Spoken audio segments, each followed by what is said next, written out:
Hi everyone, स्वागत है आज के इस नए वीडियो में। दोस्तों, यदि आप 10th पास है और आपका एज 18 से 28 साल के बीच है तो आपके लिए रेलवे की तरफ से आरपीएफ पोस्ट के लिए वैकेंसी निकाला गया है। आरपीएफ का फुल फॉर्म होता है रेलवे प्रोटेक्शन फोर्स। मतलब आप स्टेशन पर जाते होंगे तो पुलिस को देखते होंगे, तो रेलवे का एक स्पेशल पुलिस होता है, उसी में वैकेंसी निकाला गया है कांस्टेबल पोस्ट के लिए।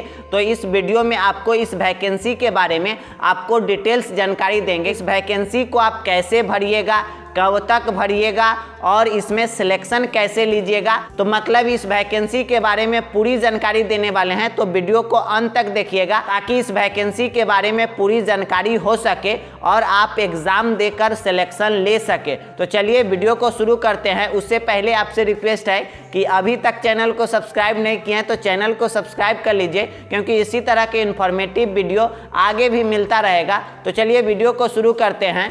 दोस्तों, आपको स्क्रीन पर दिख रहा होगा, ऊपर लिखा हुआ है government of India ministry of railway. मतलब रेलवे विभाग की ओर से आरपीएफ पोस्ट के लिए वैकेंसी निकाला गया है। जैसा कि आपको पीछे बतलाए हैं, आरपीएफ का फुल फॉर्म होता है रेलवे प्रोटेक्शन फोर्स। मतलब रेलवे स्टेशन पर आप जाते होंगे तो वहाँ पे पुलिस वगैरह रहते हैं, तो स्पेशल रेलवे का पुलिस रहता है, वही पोस्ट के लिए वैकेंसी को निकाला गया है। यहाँ फॉर्म कब से भराना शुरू हो गया है तो आप देख सकते हैं 15/4/2024, मतलब 15 अप्रैल से फॉर्म भराना शुरू हो गया है। आज से फॉर्म भराना चालू हो गया है। लास्ट डेट कब है तो अब 14 मई 2024 तक फॉर्म भराएगा। लगभग 1 महीना का आपको समय है। फॉर्म को जरूर भरिएगा यदि आप 10th पास है तो। यदि किसी तरह के आपको फॉर्म भरते समय कोई गलती हो गया नाम में, या फादर्स के नाम में स्पेलिंग गलत हो गया, या डेट ऑफ बर्थ गलत हो गया, या किसी तरह के एडिटिंग करना है तो उसके लिए भी आपको डेट दिया गया है।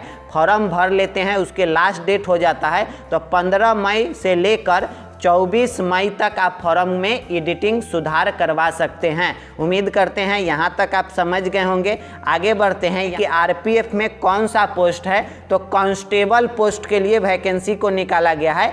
कौन सा लेवल होने वाला है तो लेवल 3 का जॉब होने वाला है। जब सिलेक्शन हो जाता है तो आपको सैलरी मिलेगा 21,700। मतलब ये सैलरी बढ़ते जाएगा। ये कॉमन सैलरी है और आपको अलाउंसेज वगैरह जुटेगा तो और बढ़ जाता है। उसके बाद आपको सिलेक्शन होता है तो उस समय मेडिकल थोड़ा बहुत होता है। लेवल 1 का मेडिकल होगा। एज आपको कितना होना चाहिए तो 18 से 28 साल एज होना चाहिए। SC ST के अंतर्गत आते होंगे तो आपको छूट मिलेगा।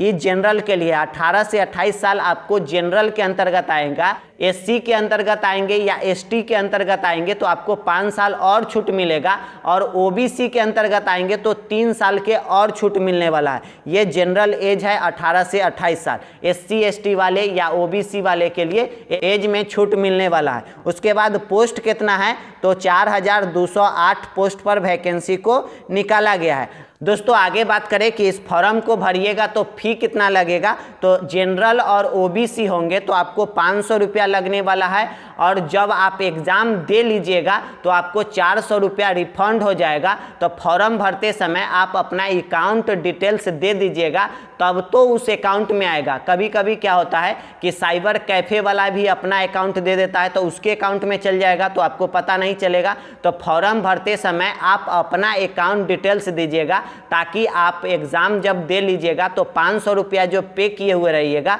उसमें से 400 रुपया रिफंड आ जाएगा।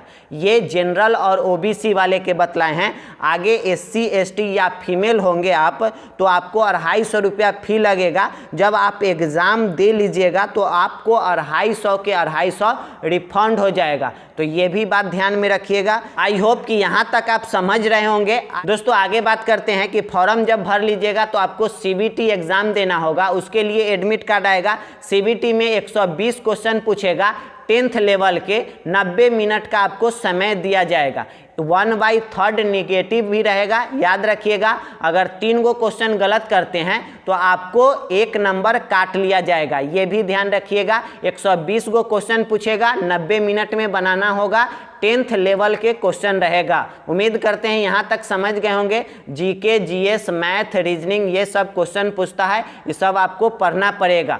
आगे बात कर लेते हैं कि इसमें फॉर्म भरते हैं तो आपको फिजिकल टेस्ट से भी गुजरना पड़ेगा। इसके लिए 1600 मीटर दौड़ लगाना होगा मिनट 45 सेकेंड में मेल के लिए, वहीं फीमेल 800 मीटर 3 मिनट 40 सेकेंड में दौड़ लगाना होगा। वहीं लॉन्ग जंप है 14 फीट मेल के लिए और 9 फीट है फीमेल के लिए। हाई जंप है मेल के लिए 4 फीट और वहीं फीमेल के लिए 3 फीट रखा गया है। आगे बात कर लेते हैं कि आपका हाइट कितना होना चाहिए। तो जनरल, ओबीसी या ईडब्ल्यूएस के अंतर्गत आते हैं और मेल है तो आपको 1.65 हाइट होना चाहिए, वहीं फीमेल के लिए 1.57 हाइट होना चाहिए। अब एससी एसटी के अंतर्गत आते होंगे तो आप अगर मेल हैं तो 1.60 हाइट होना चाहिए, वहीं फीमेल के लिए एससी एसटी के लिए 1.52 हाइट होना चाहिए। उसके बाद सीना भी चेक होगा, फुला के और पचका के, ये भी ध्यान रखिएगा। 80-85 दिया हुआ है जनरल और ओबीसी के लिए, और वहीं एससी एसटी के लिए दिया हुआ है 8.2 और 81.2। तो उम्मीद करते हैं यहाँ तक आप समझ गए होंगे।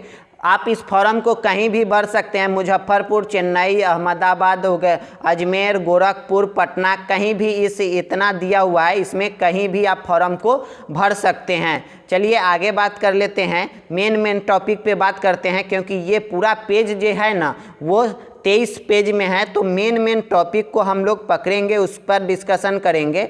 आगे बात कर लेते हैं कि ये सब तो डिटेल्स आपको बतला ही दिए हैं। आप यदि कैटेगरी वाइज अगर सीट देखना चाहिएगा तो यहाँ पे दिया हुआ है, इस फॉर्म को डाउनलोड करके आप देख सकते हैं।